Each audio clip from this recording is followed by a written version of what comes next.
tous les milliers, nous femmes esclaves, et brisons nos entraves, debout, debout, debout.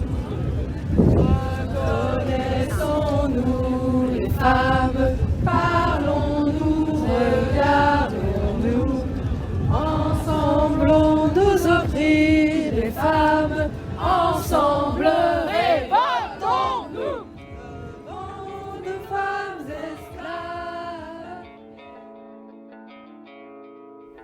Bienvenue à toutes et tous dans le 12e épisode du Bel Âge. Mille pardons pour l'attente, mais le voilà enfin. Et comment mieux commencer cet épisode qu'avec les voix des femmes que j'ai enregistrées il y a quelques jours à l'occasion de la journée du 8 mars. J'ai été invitée à chanter dans un cercle avec plusieurs femmes, et c'était si beau et émouvant de vivre ce moment, j'avais envie de vous partager. Aujourd'hui, je suis heureuse de vous présenter Oriane. On s'est rencontrés il y a quelques années dans notre Normandie natale au Conservatoire d'art dramatique. Et puis ensemble, on s'est vu grandir, évoluer. Et on s'est retrouvés par hasard à Lille, où Oriane a commencé sa vie étudiante. Ça fait quelques années maintenant que l'on se voit très souvent, et ensemble on parle. On parle beaucoup, vraiment beaucoup. On se partage nos questionnements, nos vies, nos doutes. Et pendant ces années près d'elle, je l'ai vue heureuse, triste, je l'ai vue sortir d'une relation toxique, tomber amoureuse, je l'ai vue vivre mille choses. Oriane se pose beaucoup de questions. Vous allez pouvoir l'entendre dans cet épisode qu'on a enregistré chez elle un jeudi de février à 22h. On y parle aussi de confiance en soi, de légitimité, des études qui ne lui plaisent pas forcément, de l'avenir qui fait peur, de son envie d'être comédienne. Je suis heureuse que vous découvriez Oriane, son rire et sa fougue. Si l'épisode vous plaît, n'hésitez pas à le partager sur les réseaux sociaux et à en parler autour de vous. Bonne écoute. Alors j'ai commencé le théâtre grâce à ma sœur. Ma sœur, elle a fait du théâtre en même temps que moi. Ma sœur, elle a 50 plus que moi. Et elle était très timide. Ma sœur, c'est vraiment l'opposé de moi. C'est-à-dire qu'elle est vraiment très timide. Mais du coup, c'était un peu mon modèle. Et donc, j'ai fait du théâtre aussi. Et en fait, elle a arrêté au bout de 2-3 ans, je crois. Et quand elle a voulu arrêter, j'ai voulu arrêter, tu vois. Je voulais faire comme elle. Et ma prof de théâtre a fait « T'arrêtes pas, faut pas que t'arrêtes et tout, c'est bien, tu joues bien. » Faut...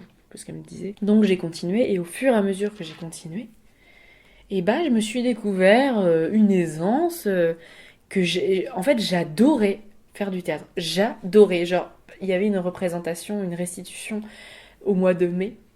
J'attendais le mois de mai avec impatience. Les exercices, je les adorais.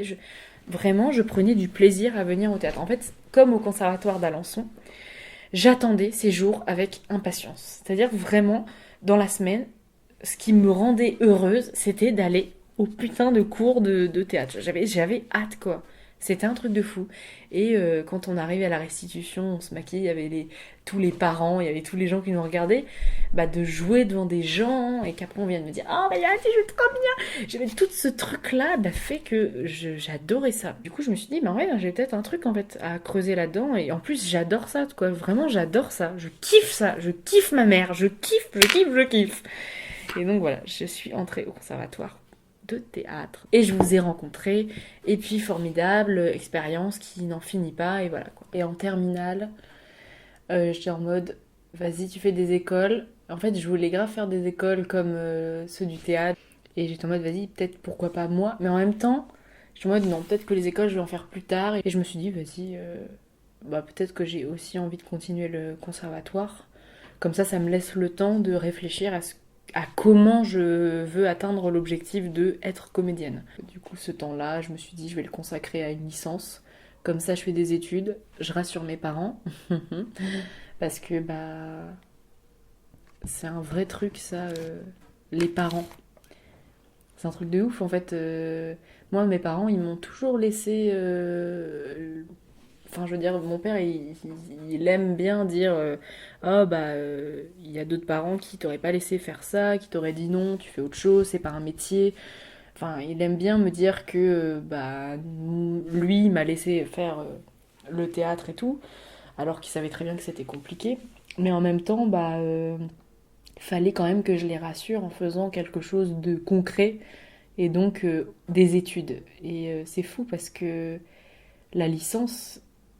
c'est concret par le terme, mais la licence que je fais là encore actuellement, parce que j'y suis encore, elle est pas tant concrète que ça en fait. C'est une licence études théâtrales, c'est pas fou quoi. Et donc après j'ai fait du conservatoire en CPES. CPES c'est comme les COP, donc je vais dire ce que c'est. CPES c'est cycle professionnel enseignement supérieur. Donc c'est un cycle qui vise à te préparer pour faire des concours des écoles nationales, qui te préparent, du coup t'as un truc vraiment fait pour ça, et en même temps qui te professionnalise un peu, t'as des projets, t'as des trucs, tu fais beaucoup de stages, donc c'est vraiment chouette. Et donc les COP, c'est cycle orientation professionnelle, c'est exactement la même chose que CPES, sauf que c'est différent en fonction des régions, comment ils l'appellent, mais c'est la même chose. En vrai, j'aimais bien cette petite voix et j'ai voulu la garder à fond, et en fait elle a décidé de partir.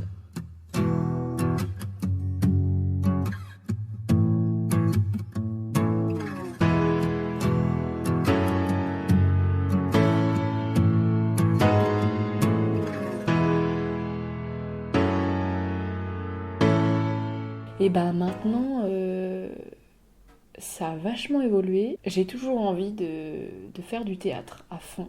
C'est pour ça qu'on a monté notre compagnie, que là je fais un festival. Après voilà, j'ai pas 1 milliard de projets comme certaines personnes qui sont dans plein de compagnies différentes et tout, et je bave un peu sur ces personnes, pas littéralement.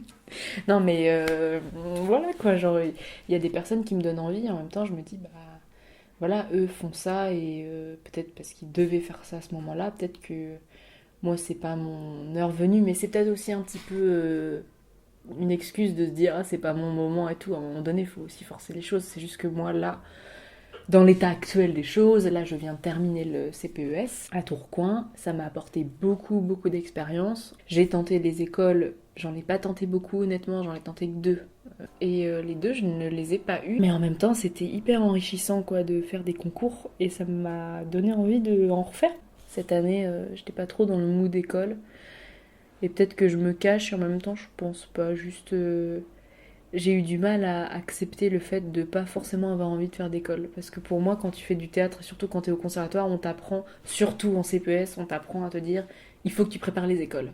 Le cycle est fait pour ça. Donc en fait, si t'es là et que t'as pas envie de préparer d'école et tout, en fait, tu seras jamais comédien quoi. Et c'est ça qui est chiant, c'est que souvent on t'apprend on te fait croire que t'es obligé de faire des écoles pour avoir une formation hyper formatrice. Formation formatrice.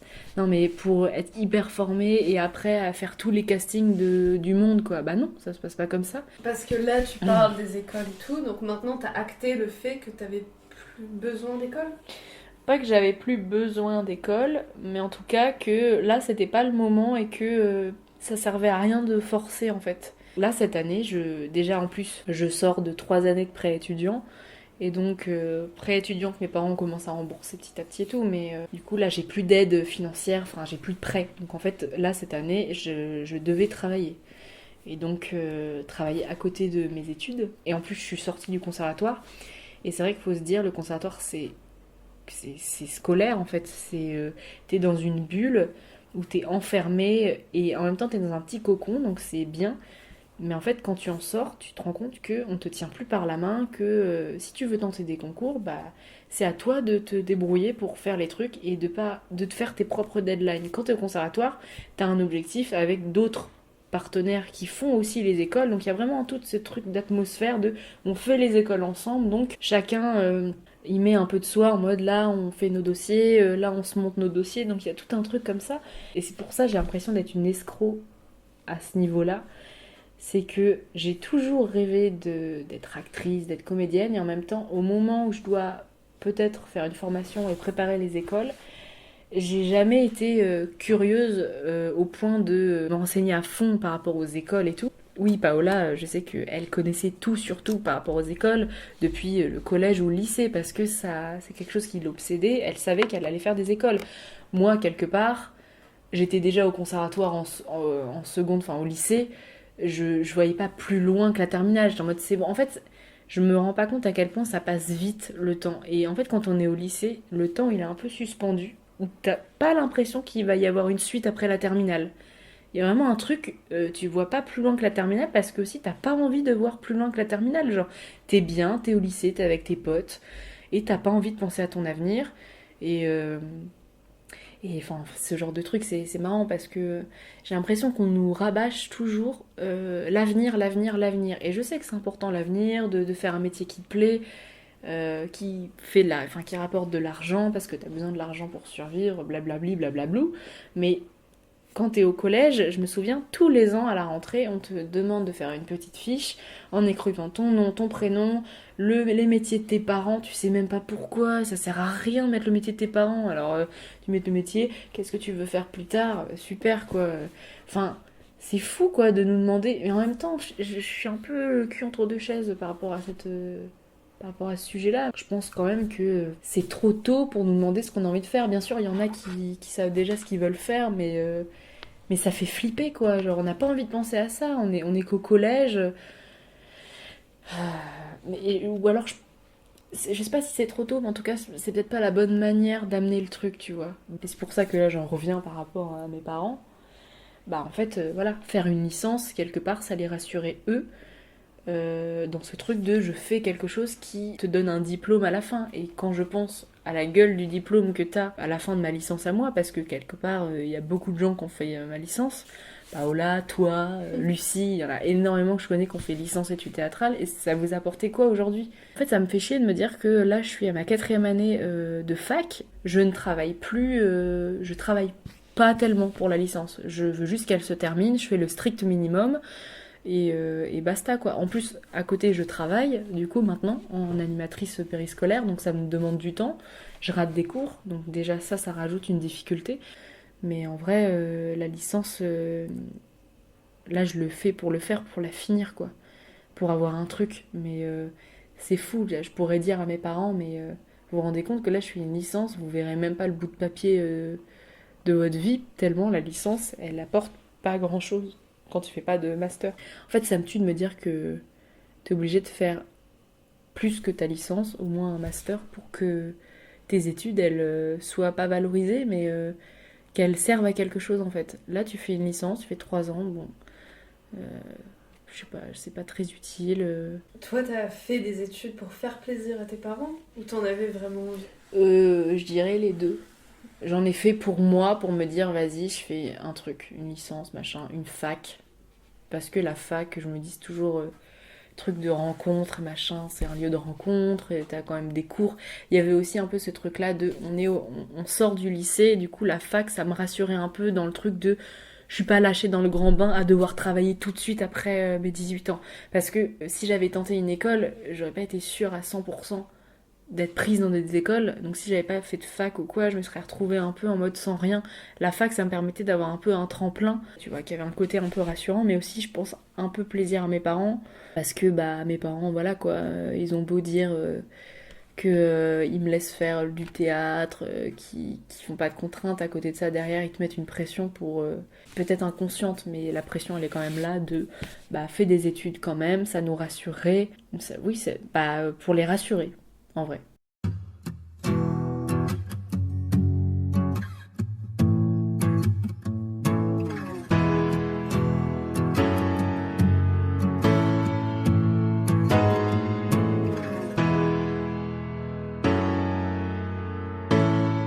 Je travaille depuis le mois de septembre parce que je suis sortie de mon prêt étudiant. Donc en fait, j'avais pas le choix de travailler pour payer mon loyer. Je fais de l'animation périscolaire grâce à un copain. En fait, j'ai commencé pas en septembre 2021, mais au mois de juin. Juin. Je disais toujours juin avant. Et en fait, on m'a dit, mais en fait, Oriane, c'est le mois de juin, pas le mois de juin. C'est pas un joint que tu fumes. Du coup, entretien, et j'ai travaillé au mois de juin, quoi, dans une école et tout, et ça s'est bien passé. Et donc voilà, quoi, j'ai commencé comme ça à découvrir ce milieu-là, grâce à Mathieu. Et après, au mois de septembre, j'ai commencé. Donc voilà, ça fait longtemps, je crois. C'est septembre, octobre, novembre, décembre, janvier, ça fait 6 mois que je travaille là, et je sens que j'acquiers de l'expérience là-dedans. Maintenant, du coup, depuis, je pense, le mois de décembre, je sais pas pourquoi, je sais pas comment c'est venu, mais au fur et à mesure d'en parler avec des gens, d'animation, d'instit et tout, de voir les instits avec les enfants. Je sais pas pourquoi ça m'a donné envie. Et donc du coup là, j'ai beaucoup réfléchi et je serais partie pour faire ça. Un master MEF. Un master MEF, c'est pour être instit au premier degré. Donc en fait, c'est un master qui dure 2 ans. J'ai parlé avec cette fille-là qui a fait une licence et qui fait le master. Et elle m'a dit un truc qui m'a un peu troublée. En même temps, ça m'aurait vraiment fait du mal, je pense, il y a 1 ou 2 mois. Quand j'ai commencé à réfléchir à faire le master, elle m'a dit mais t'es sûre et tout. Enfin vraiment, elle m'a dit des trucs... ça se voit, t'es vraiment faite pour le théâtre et tout, fais à fond le théâtre et après voilà, reviens faire truc instit parce qu'on croit que instit c'est facile, mais c'est hyper dur. Voilà, je sais que je pense que ça va être très dur. Mais là j'ai envie de me dire, vas-y, là j'ai envie de le faire, fonce en fait, parce que si tu fais pas tout, enfin si tu agis pas, bah tu le fais pas. Et là je me suis dit c'est bon, là j'ai pas fait d'école, bah si je fais pas d'école je fais autre chose et peut-être que ça va m'apporter des expériences, et voilà, c'est depuis que je travaille avec les enfants je me suis découvert de plus en plus un côté un peu j'aime bien apprendre. Par exemple avec les maternelles je leur fais des calculs et t'en as un, Achille, il est trop fort, Achille, il est trop fort. Mais t'en as d'autres avec lesquels je fais de plus de les machins, ça c'est quoi comme chiffre, parce que tu sais la grande section ils apprennent ce que c'est, les additions, c'est pas encore leur délire, tu vois. J'aime bien en fait faire apprendre des trucs, genre à un moment donné, je leur faisais le pendu, le jeu, et je leur ai dit, bah pour vous aider, je vais faire l'alphabet, je vais mettre toutes les lettres. Et du coup, je leur ai dit, alors, donc on a les voyelles et les consonnes. Qu'est-ce que c'est les voyelles ? Qu'est-ce que c'est des consonnes ? Et j'entourais la lettre. J'ai pris goût en me disant, vas-y, en fait, apprendre la didactique, apprendre à apprendre, ça me ferait du bien. Je le fais pas par vocation et en même temps, je pense pas que ce soit aussi grave. T'as beaucoup de gens qui font pas des métiers par vocation. Après, moi, c'est aussi par sécurité. Et il y avait une grosse question par rapport à ça, c'est est-ce que ça fait de moi une vraie comédienne si je fais un master ? Qui n'est pas quelque chose lié au théâtre. Et j'avais trop peur de ça et j'en ai parlé avec plein de copains, Francisco, Paola, qui m'ont dit mais Oriane, ta gueule en fait, t'es chiante à un moment donné, t'as plein de comédiens mais t'en as tellement, t'en as beaucoup plus qui font des trucs à côté, qui font des métiers à côté que des gens qui ne vivent que de ça parce que c'est dur de vivre que de ça et qu'il y a forcément des périodes des fois où tu fais autre chose que ça parce que bah il faut te nourrir, il faut... Après, tu peux être intermittent du spectacle, mais c'est quand même plus complexe, faut faire tant d'heures. Enfin voilà, faut avoir l'envie d'avoir une intermittence. Et ça fait pas de toi une fausse comédienne, mais en tout cas, moi, c'est ce que je pensais de moi. Hein. Je suis toujours négative par rapport à moi, mais donc j'avais un petit peu peur. Mais là, c'est bon, je suis sur une bonne lancée. Le théâtre, pour moi, c'est une vocation, c'est une passion, et que j'en ferai toute ma vie, et que de toute façon, si je fais... un autre métier ou X truc, j'en sais rien. Je sais que de toute façon le théâtre m'appellera, le théâtre me manquera si j'en fais pas pendant 2 ans. Là, pendant le master, ça demande beaucoup de travail, donc je pense que je vais devoir mettre de côté un peu le théâtre, mais ça m'empêche pas d'écrire pendant les vacances, de faire des trucs, d'écrire quoi, tu vois, j'aime bien écrire. J'aime bien mettre en scène, il n'y a pas que le jeu pour moi, là, il y a aussi la mise en scène maintenant, depuis que je monte des trucs. Donc oui, là l'idée c'était, je m'étais dit vas-y, c'est une sécurité, c'est un diplôme. Je me dis je peux toujours faire du temps partiel. Après c'est, à mon avis, ce sera beaucoup plus compliqué que ce que je présente là de je ferai du temps partiel en instit. Je travaillerai, je ferai des projets artistiques rémunérés comme ça. J'ai toujours un pied dans le théâtre, je peux toujours faire des projets avec des compagnies. Et puis je sais pas, je m'étais dit vas-y, ça se trouve que je me laisserai 1 an où j'aurai économisé, j'en sais rien, et que je ferai 1 an full théâtre, en mode projet, compagnie, tournée à gogo. Mais je pense que ça va être plus compliqué parce qu'à mon avis, t'es muté dans une académie, tu restes dans la même académie pendant 5 ans, et je sais pas si tu peux faire 1 an instit, et après tu vas faire tes valises, tu fais une tournée, tu reviens une autre année. Je sais pas, je pense pas que ce soit si évident. Mais je vais bien voir. Au fur et à mesure des rencontres que je ferai, tout, des questions que je poserai, tout, peut-être que ça pourra s'arranger. Mais du coup, voilà. Master, ça s'éloigne pas du théâtre, dans le sens où je peux remobiliser ce que je sais du théâtre, et peut-être que ça me donnera envie d'être prof de théâtre, de donner des cours de théâtre. Moi, je fais du théâtre depuis que j'ai l'âge de 5 ans, donc je pense que des petites grandes sections, ils peuvent aimer le théâtre. C'est juste que, faut leur apporter ça. Si on leur apporte que du Molière, bah, à un moment donné, si tu bouffes tout le temps du Molière, tu vas être dégoûté du théâtre, quoi. Ça dépend comment tu le travailles, quoi. Mais voilà. Et je lui ai demandé quel rapport elle entretient avec qui elle est. Et puis la conversation a découlé sur la confiance qu'elle n'a pas, sur ses cheveux roux, sur le harcèlement subi et puis sur son attouchement sexuel aussi. Oui, en fait, il y a des images que j'aime bien de moi, c'est quand je suis moi, quand je fais des blagues, quand je rigole, quand je fais le clown. Ça, j'aime bien. J'aime bien parce que je sens que c'est moi et que j'aime beaucoup faire ça. Enfin, je sais pas comment expliquer, mais je sais pas, j'aime bien faire le clown. Il y a des moments où je m'aime moins. Il y a des moments où je me déteste. Des fois, je pleure, je suis en larmes et je me dis, je me déteste. Je me le dis, vraiment, je le dis à voix haute. Je me dis, je me déteste, j'en peux plus de moi. Enfin, pour ça, mon rapport à moi-même, parfois, il est bon, ça va. Et il est de mieux en mieux, en réalité, depuis que là, je vois une psy, que je parle et tout, je trouve quand même que j'ai vachement bien évolué depuis 1 an et demi. Où vraiment, là, je me sens bien. Je me sens mieux avec moi.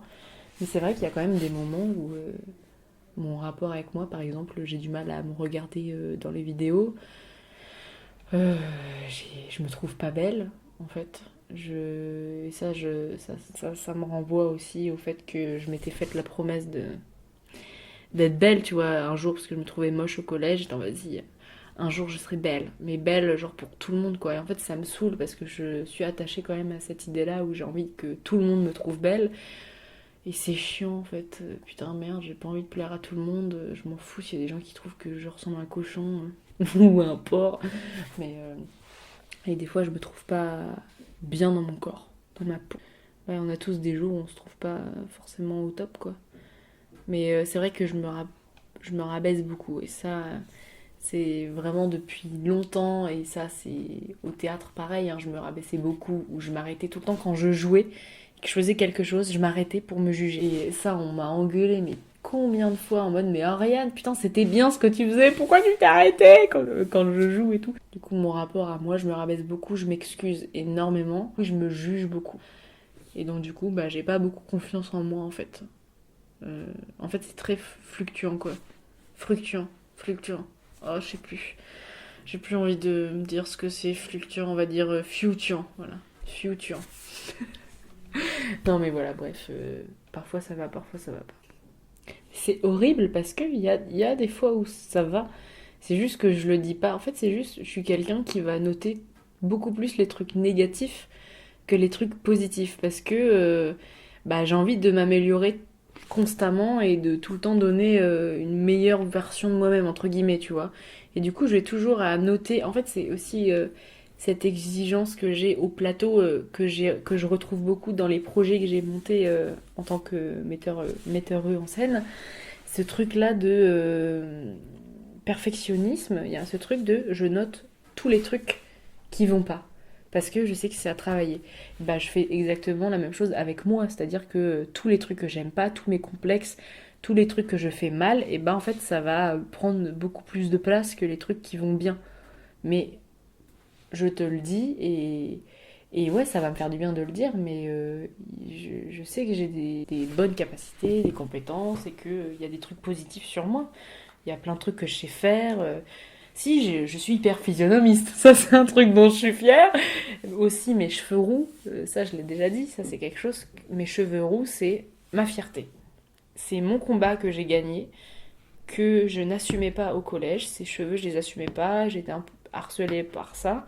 Poils de carotte et à gogo, hein, les bousculements et tout, ça s'est passé, et du coup, le fait d'avoir essayé de camoufler ça et de pas avoir réussi et de m'être dit, merde, je m'en fous, je suis rousse et bah ça va pas changer. Et en fait, j'adore ma couleur de cheveux. Alors du coup, tu vois, ça compense avec tout le rabaissement et le dénigrement que je peux avoir à mon égard. Mes cheveux, je les aime. Donc peut-être que ça commence un tout petit peu. Mais oui, ouais, c'est vrai que je note beaucoup plus les trucs. C'est nul. C'est trop nul. Mais ça, c'est une question de confiance en fait. C'est juste, j'ai pas confiance en moi. C'est tout, genre... Et je trouve ça dommage. Je trouve ça trop dommage. Putain, regarde ce que vous ratez, les gars. Putain, Ah non, pourquoi j'ai pas confiance en moi? Fais chier, merde. Ça me saoule. Et tu penses que ça vient d'où? Pourquoi t'as pas confiance en toi? Je crois que j'ai jamais eu confiance en moi, vraiment. Enfin, genre... Si, j'avais peut-être confiance en moi quand j'étais petite. Mais je crois au collège, quand j'étais harcelée et tout. Bah, en fait, au collège, je crois que à l'école primaire, ça allait. Mais ouais, je pense que ouais, c'était plus à partir du collège où j'avais pas trop confiance en moi c'était surtout lié à l'apparence physique. Ça a commencé par ça. Qu'on te dit nique sur ta couleur de cheveux, sur ton poids, sur tous ces trucs-là, bah ça te tape dans ta confiance en toi. Et à un moment donné, voilà. Puis après, il y a eu l'attouchement aussi. Ce truc de se faire toucher. Ah merde, j'ai pas eu le cran de dire non. Et de. Enfin bref, et tout des trucs mélangés. Il y a aussi eu bah, mon ex. Ça n'a pas duré longtemps et tu m'as vu quand j'étais en couple avec lui. Toi-même, t'as dit que j'étais pas moi. J'étais pas Oriane que tu connaissais et je le ressentais ça. Que j'étais pas moi, que je vivais pas vraiment et que j'étais vraiment. Et lui, vraiment, il m'a zigouillé. Lui, en fait, il m'a terminé. C'est-à-dire que j'avais déjà pas beaucoup confiance en moi, mais lui, il m'a bien enlevé ma confiance en moi. C'est-à-dire qu'au collège, je l'avais pas trop. Après, je l'ai récupéré. J'ai fait les championnats de France de futsal, j'ai fait des trucs. En second, j'avais plein de copains et tout, mais j'ai toujours fait attention au regard des autres. Je me suis beaucoup jugée moi. Je me compare énormément aux gens. Donc, toutes ces habitudes et ces réflexes que j'ai, bah, en fait, ça aide pas à avoir une bonne estime de toi, en fait. Il faudrait d'abord que, quand j'ai ces réflexes-là, de me dire non, Oriane. Dis-toi l'inverse, dis-toi quelque chose de positif tout de suite.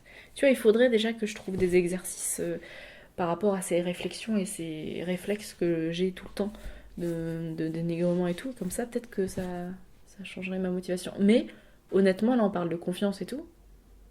Bah, j'essaye de faire en sorte d'aller mieux. Genre, je lis des trucs, hein, j'ai lu des trucs, hein, des trucs de développement personnel, les cyclés de la confiance en soi. Je fais des trucs de mamie, mais vraiment, je te jure, je lis des trucs, mon gars, et parce que j'ai de la bonne volonté. J'ai envie d'avoir confiance en moi. Mais c'est vrai que ça fait depuis le collège, que j'avais pas trop confiance en moi. Et par rapport à des situations, des ex, comme si j'en avais eu beaucoup, j'en ai eu qu'un. J'ai eu qu'un ex. Hein. Je suis désolée de me dénigrer, je suis désolée de m'excuser. Je m'excuse plus, c'est bon. Terminé. Terminé. J'ai ensuite posé la fameuse question de l'avenir à Oriane. Est-ce que le futur lui fait peur? Comment elle voit le sien? Je vous laisse écouter sa réponse. Ouais, l'avenir, c'est un vrai truc. Mais ça, c'est comme pour ce qu'on disait tout à l'heure, là, le truc des fiches, d'écrire son nom et tout, ce que tu veux faire. Ouais, j'ai peur de l'avenir. J'ai peur de l'avenir, mais pas que pour moi, en fait, pour aussi notre planète. C'est nul de ramener ça à ça, mais pour plein de trucs, en fait, j'ai peur de notre génération, comment elle va devenir. Et même s'il faut avoir de l'espoir et tout, j'ai trop peur de l'avenir, de ce que ça nous réserve. Putain, je me rends compte qu'on est plus proche de 2060 que de 1970 ou 60, je sais plus. J'avais vu un tweet comme ça et j'avais réalisé, c'est vrai. Et on est en 2022, quoi, genre, ça avance tellement vite. Et oui, j'ai peur de l'avenir, parce que l'avenir, c'est forcément la vieillesse, c'est forcément avancer dans le temps, et donc perdre du temps, et d'être de moins en moins jeune, mort. C'est horrible, mais genre, l'avenir, ça me fait pas penser à des trop belles choses. Mais en même temps, l'avenir, j'ai envie de me projeter dans des trucs. Par exemple, avec mes copains ou même avec Elliot. Je sais pas s'il écoutera ce podcast, mais je me projette pas forcément là tout de suite d'habiter avec lui. Mais peut-être que ça arrivera, et si ça arrive, c'est trop cool, et je préfère pas forcément me dire ah, on va habiter ensemble forcément et tout, parce que on verra bien sur le moment, mais je me dis c'est cool parce que on a envie que ça dure, et tant mieux, en fait, trop bien. C'est bien de se le dire. Après, je suis un peu chiante, c'est vrai que je pose beaucoup la question. Moins maintenant, mais c'est vrai que je posais beaucoup la question avant de est-ce que ça va durer, est-ce que ça va durer, ça va se terminer, j'étais insupportable. Mais là, c'est moins flagrant, mais c'est bien aussi à chaque fois de refaire un état des lieux. On a envie de ça, et de voir un peu l'évolution l'un et l'autre de dire peut-être que lui aussi en fait il a un peu plus envie maintenant et parce que il sait que ça se passe bien entre nous. Mais bref, ça on verra bien. En tout cas, l'avenir pour ça, pour se projeter, c'est stylé, mais je me projette pas non plus des masses en mode oh, genre une grande maison avec lui et tout. On verra bien. Ça c'est vraiment hop classé. Mais avenir métier, là maintenant, vas-y, je me lance dans un master. J'ai plus envie de me poser de questions. Je dis ça, je m'en poserai toujours. Mais là, pour l'instant, je me dis vas-y, je fais le master. Il y a des stages, il y a des trucs, et je verrai bien. Peut-être que quand je vais sortir, je vais être en manque total de théâtre et je vais faire une école. Mais je dis je vais faire une école, c'est facile de dire je vais faire une école, faut faire les concours, faut être pris au concours et c'est beaucoup plus complexe qu'il n'y paraît. Mais donc oui, l'avenir me fait très peur et en même temps, c'est des périodes, j'ai l'impression. Il y a des périodes où t'as plus peur de l'avenir que d'autres. Et là, ça commence à être mieux. Là, je sors d'une période où j'avais très peur de l'avenir et là, moins, un peu moins. Parce qu'il y a le master, parce qu'il y a un objectif. Et en fait, quand on a des objectifs, je trouve que ça aide à avoir moins peur de l'avenir. Et ça booste la confiance. En vrai, tout est lié dans ce qu'on dit. Attention. Et puis je lui ai demandé de quoi elle était la plus fière dans sa vie. Mes projets, Mes projets, c'est mes bébés. J'ai monté 2 projets personnels, ça s'appelle comme ça.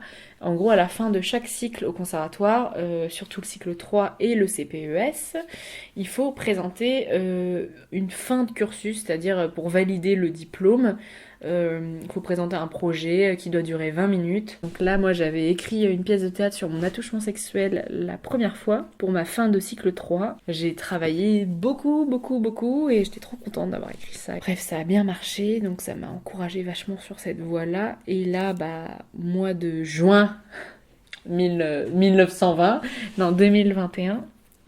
en ma fin de CPES, je devais présenter aussi un projet personnel devant un jury, tout ça, blabla, pour avoir mon diplôme. Un diplôme plus important que le cycle 3, faut le dire, quand même, CPES, c'est pas de la merde. Mais en même temps, faut pas trop se... Bref, je fais que de faire... Bref. Et du coup, j'ai présenté un autre projet, Le Petit Chaperon Rouge de Joël Pomera, qui est un auteur contemporain de théâtre. Bref, du coup, j'ai monté un projet sur ça. Et c'était du cœur, donc je vais pas tout expliquer, sinon je vais prendre 3 heures parce que je sais pas synthétiser. Juste les hochements de tête sans commentaire, c'est suffisant. Et pas trop Sans non bruit, plus. ouais. Et sans bruit, ça raconte plus de choses, je trouve. Ouais, peut-être plus. Ouais, c'est plus. Et Vision d'avenir. quand on fait le rond, on est d'accord parce que J'ai été voir Oriane répéter son projet un dimanche On après-midi. fait comme elle. comme. Et j'ai Paola, enregistré une point partie de la fermé. répétition. Oui. Ouais, point fermé alors. Et ça va comme un petit. La faux- voix Bah, si concentrée. Militaire dans le sens, ils sont tous réunis et tout, mais Si pas direct. énervé et tout, au contraire, genre t'as fini le Et gâteau. tellement c'est- investie. Là c'est le moment. Mais en fait, M'a ça, on avait dit que impressionnée. c'est le motif. Je me suis remémoré notre toute première rencontre, il y a 7 ans, où je l'ai vue toute timide. Peu importe, c'est quoi. Et aujourd'hui, c'est une femme qui sait ce qu'elle veut faire, C'est vrai qu'elle sera heureuse de me voir. C'est vrai qu'elle sera heureuse de me voir, c'est un motif. qui doute, Moi, c'est- Bah oui, elle sera oui, heureuse. elle se évidemment, Voilà, elle se justifie. mais qui évolue Mais pas constamment trop sur le ton, et qui se militaire. remet en Enfin, Ça question. marche, mais peut-être un peu moins. Pour dire toute la vérité, ça m'a émue en fait, parce que je sais aussi combien ça Bah lui ouais. tient à cœur de faire ce projet-là, mais aussi de le mettre en scène et de continuer à faire du Non, théâtre. c'est vrai qu'elle sera heureuse de me voir. Parce qu'elle est souvent triste d'être seule. En plus d'être vieille. Et pour terminer chaque épisode, je pose 2 questions à mon invité. La première, c'est le film, la chanson, l'artiste, la peinture, etc. qui l'a aidé à se construire. On a toutes et tous une œuvre qui nous a marqués, aidés, accompagnés. Et ma seconde question, c'est la recommandation culturelle de mon invité. Ça peut être n'importe quoi, un projet, un spectacle de danse, une pièce, un livre, un film, etc. fait par un ou une jeune ou qui traite de la jeunesse. Et quand j'ai pensé à Queen, je me suis dit, vas-y, ouais, ça m'a aidé à me construire parce que quand t'es ado et tout, t'écoutes un peu comme tout le monde. Là, je parle de chansons, mais t'écoutes un peu comme tout le monde et t'as pas tellement de genre à toi, à part ceux qui vraiment sont bercés par des musiques et du coup, ils ont vraiment un genre qu'ils adorent depuis qu'ils sont jeunes. Mais en tout cas, Queen, moi, je le connaissais pas. Et je l'ai découvert hyper tardivement, ce groupe, par rapport à plein de copains à moi. Pourtant, j'entendais des chansons Queen, il y a énormément de chansons connues de Queen, et pourtant, je savais pas que c'était Queen. Ça m'a aidé à me construire parce que, du coup, grâce à ça, j'ai découvert ce que j'aimais comme genre, c'était le rock du coup. Les chansons de Queen m'ont aidé à m'émouvoir, à danser vraiment à aimer ça quoi. Et j'ai trouvé mon style. Et du coup, pour moi, quand on dit aider à te construire, il y a aussi pas forcément construire. Enfin, là précisément pour le genre de musique que j'apprécie, bah ça m'a aidé à me construire dans ma personnalité. Je sais pas comment expliquer en fait. C'est juste qu'un genre, je trouve que ça montre beaucoup ta personnalité, un genre de musique. Je sais pas que, enfin, quelqu'un qui va écouter du classique, je trouve qu'il aura pas la même personnalité que moi. Et pourtant, j'écoute parfois du classique, tu vois. J'essaye d'être éclectique, ça c'est le mot. Mais donc du coup voilà, ce genre-là quand même a vachement défini qui j'allais devenir.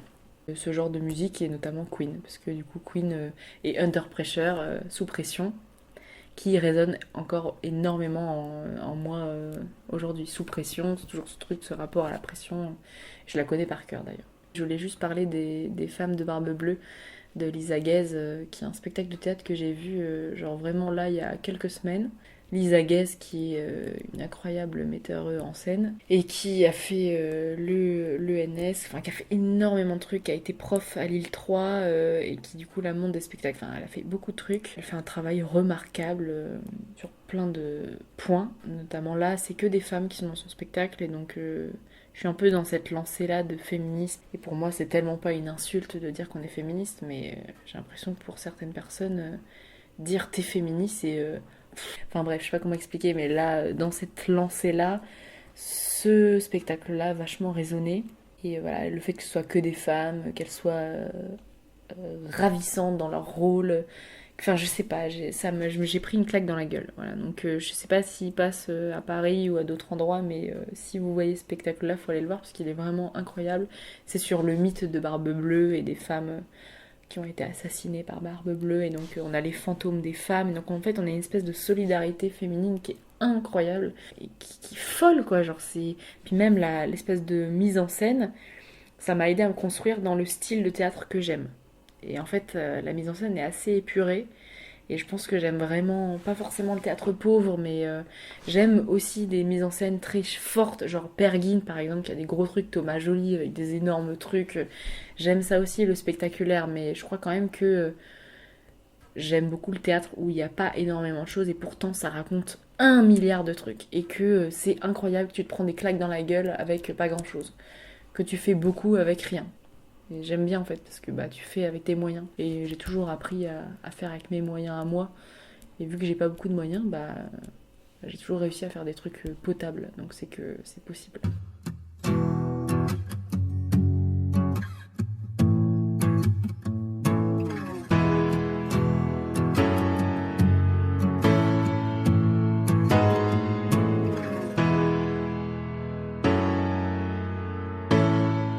Oui, c'était une chanson, c'est I'm on My Way de The Proclaimers. Alors, je sais pas comment ça s'écrit. Proclaimers, c'est dans Shrek, je crois. Shrek, c'est vraiment un truc de fou dans ma vie. Shrek, ça fait partie de ma vie. Genre, dans tous mes groupes d'amis, il y a une question de... Il y a un truc autour de Shrek. C'est-à-dire qu'on a des délires sur Shrek. Je sais pas pourquoi t'expliquer pourquoi, mais c'est comme ça. Et donc du coup, la chanson, elle apparaît dans Shrek. Et en gros, elle raconte le fait qu'elle est sur son chemin, qu'elle arrive... Enfin, il y a tout un truc de parcours. Et ça me fait penser à nous, les jeunes, qui frayons notre petit chemin pour aller de tel point à tel point et d'atteindre tel ou tel objectif. Et cette musique-là, elle me fait penser un peu à nous tous qui sommes sur notre petit chemin avec notre petit sac que en fait on fait avec les aléas de la vie. Pour moi, ça fait partie de la jeunesse on a notre élan, on y va et on fonce et on agit et on n'attend pas parce que on nous dit toujours qu'on repousse tout, mais non, en fait, pas tout, en fait. Il y a des trucs qu'on y va et qu'on agit. Voilou, ma recommandation. Vous pouvez l'écouter sans modération. T'as vu le rime? La rime.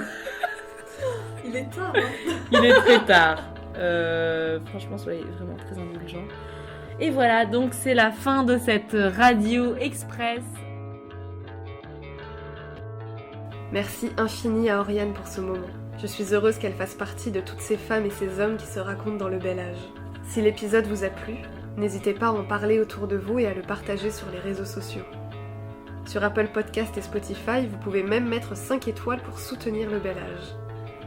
Et vous pouvez aussi suivre le compte Instagram du podcast, Le Bel Âge Podcast, tout attaché, sur votre barre de recherche, et vous vous abonnez.